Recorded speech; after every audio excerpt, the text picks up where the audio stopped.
Bonjour à tous et bienvenue sur ce webinaire hebdomadaire visant à faire le point sur les positions et les conseils des banques sur le Forex. Alors comme d'habitude, je vais vous demander avant toute chose de confirmer que vous m'entendez bien et que vous avez également le retour d'image correct.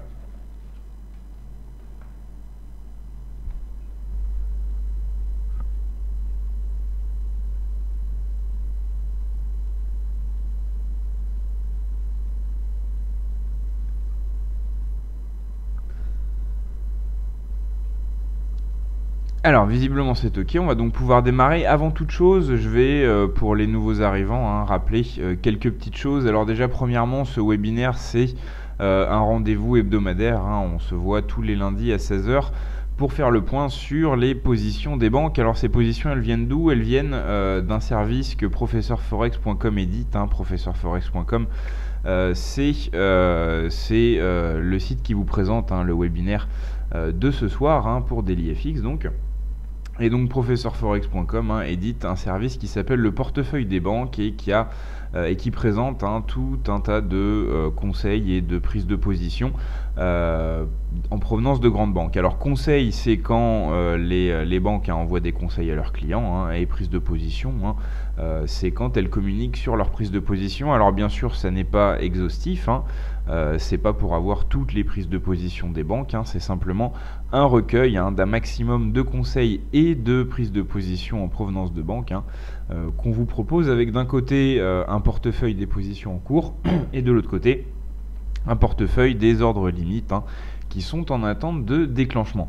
La particularité de ce service, c'est que c'est essentiellement des conseils swing trading moyen terme avec des positions tenues parfois quelques semaines, ce qui est très différent des services de signaux de trading classiques où on s'intéresse en général surtout à l'intraday, voire au scalping. Et puis donc tous les lundis après-midi, on fait le point, on fait une photographie du portefeuille dans son état du lundi après-midi. Et on l'analyse ensemble en allant voir plus en détail sur les graphiques les nouvelles positions, c'est-à-dire les positions qui ont été enregistrées dans le portefeuille depuis notre dernier rendez-vous. Pas beaucoup de positions nouvelles justement en ce début de semaine. Comme vous le voyez ici, les deux positions en cours sur l'euro-dollar datent de lundi dernier et on sont d'ailleurs pas loin de toucher leur stop. La position de long terme de GBP-USD date du début du mois de mai. On a par contre une position qui date du 16, le 16 c'était jeudi dernier, une position vendeuse dollarienne de la part de Crédit Suisse qu'on va prendre le temps de mettre plus en lumière, et également une position récente qui date de vendredi dernier de Crédit Suisse également sur NZD-USD avec un ordre d'achat avec une position acheteuse. On va ces deux positions là, l'ordre de la position vendeuse dollarienne et la position acheteuse dollar néo-zélandais contre dollar américain. Ce sont donc les deux positions qu'on va mettre en lumière ce soir. Je vous propose de passer sur les graphiques et puis ensuite on passera sur les positions en attente dans le portefeuille. Alors ce qu'il faut savoir, c'est que le lundi, c'est pas le jour où le portefeuille est le plus actif.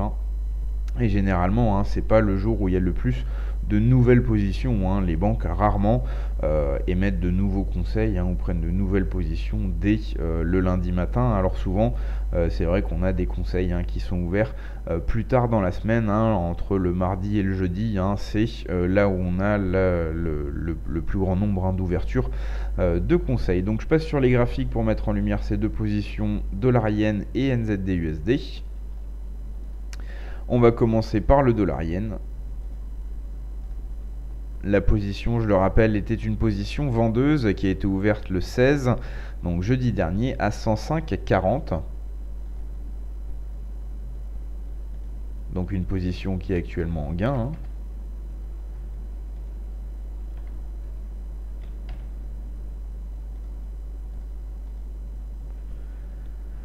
L'objectif et le stop n'ont pas encore été définis, ça arrive de temps en temps. Une banque prend position sur un seuil qui l'intéresse et se laisse quelques jours, le temps de voir l'évolution pour fixer un stop et un objectif. Là, on peut toutefois dire, quelques petites choses sur cette prise de position. Bon, déjà, cet ordre de vente va clairement dans le sens de la tendance. On voit bien qu'on est face à une tendance baissière assez nette sur le dollar-yen. On peut voir aussi que cette prise de position a été prise en fait sur les 105,40 le 16, c'est-à-dire ici, après que la banque ait vu ce point bas qui avait stoppé la baisse. Elle s'est dit bon bah si on le casse, là je prends position, et au test suivant il y a eu effectivement la cassure. Et donc la prise de position, on a marqué un plus bas la semaine dernière à 103,55, donc la position a affiché un gain latent de presque 200 pips la semaine dernière.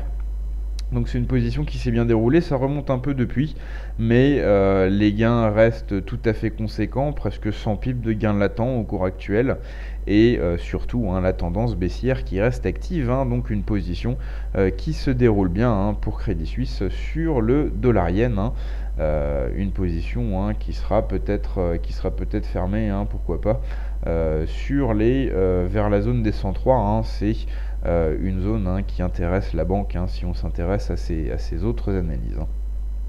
Voilà pour le dollar-yen.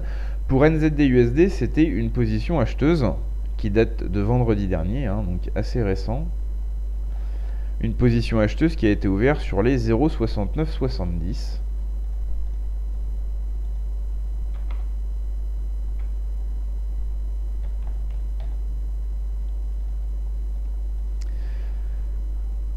Donc là aussi, une position qui s'affiche en gain pour l'instant, qui s'affiche même en net gain, vu qu'on est sur les 71,20 au moment où je vous parle. L'objectif est à 71,40, donc on n'est même pas loin du tout de l'objectif, une position qui n'aura pas duré longtemps, si elle touche son objectif. Mais on voit bien que c'est bien parti. Et le stop était à 68,92.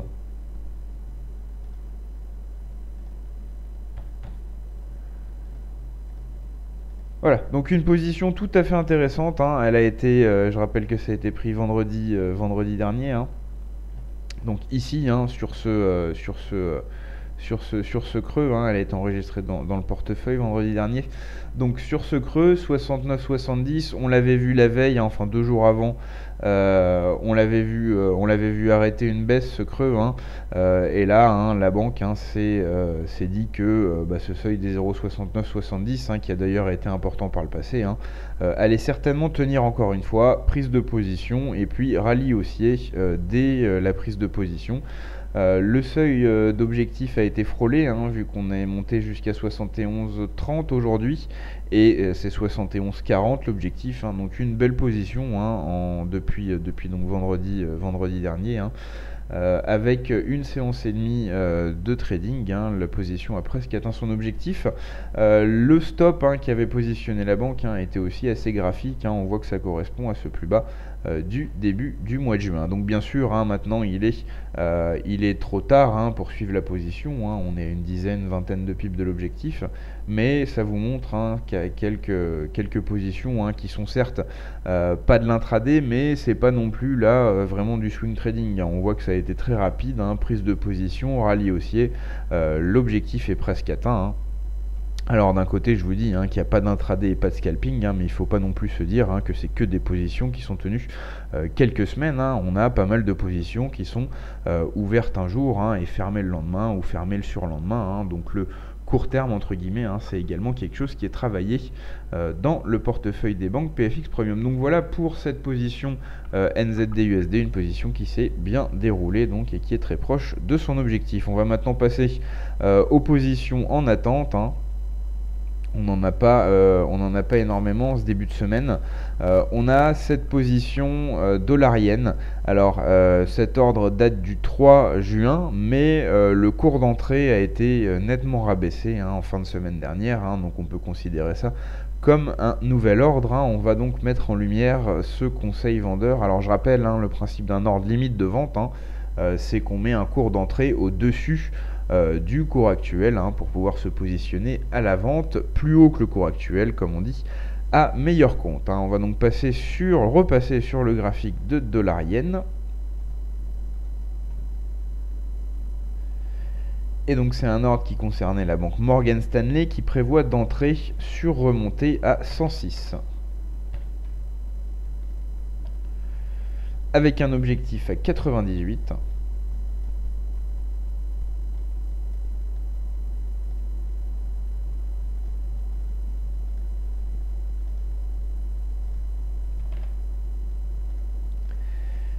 Et avec un stop à 109.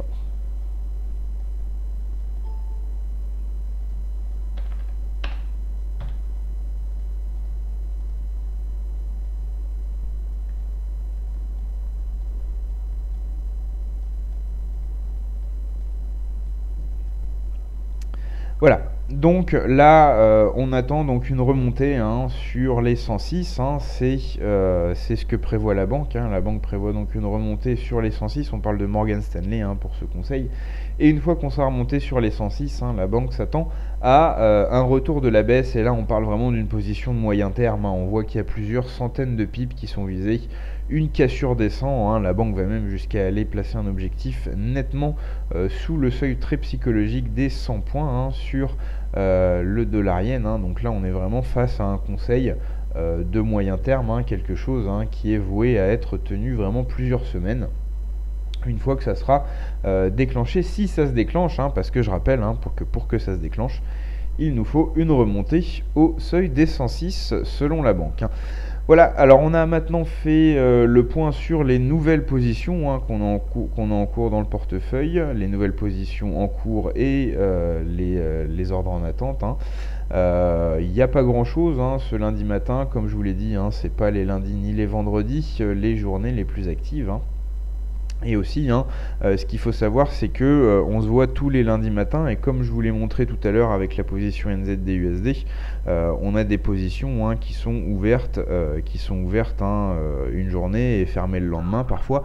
Donc en gros, si vous êtes là tous les lundis, vous loupez pas mal de prises de position, des positions par exemple ouvertes le mardi et fermées le mercredi. Celles-là, bien sûr, on n'a pas le temps d'en parler le lundi, vu qu'elles apparaissent plus en portefeuille quand on se revoit. Donc c'est pour ça que je vous invite à vous renseigner plus en détail sur ce service du portefeuille des banques, sachant que vous pouvez le tester gratuitement pendant 7 jours depuis professeurforex.com. Et aussi, ce qu'il faut surtout préciser, c'est que pour une ouverture de compte FXCM, vous obtenez 1 an d'abonnement gratuit à ce service, et également notre formation qui est très appréciée en 12 heures de vidéo. Donc ça, c'est un service qui est bien sûr commercialisé par professeurforex.com, mais offert gratuitement aux clients FXCM. Voilà. Je vous rappelle également que ce webinaire a lieu tous les lundis à 16 h, donc j'espère vous revoir la semaine prochaine. Et je vous précise également qu'à la mi-journée, le lundi, sur DailyFX est aussi publié un article, cette fois écrit, qui résume également les positions qui sont dans le portefeuille des banques. Voilà, je vous souhaite donc à tous une très bonne semaine de trading et une très bonne soirée, fin d'après-midi. Et je vous donne donc rendez-vous la semaine prochaine pour un nouveau point sur les positions et les conseils des banques sur le Forex. Au revoir.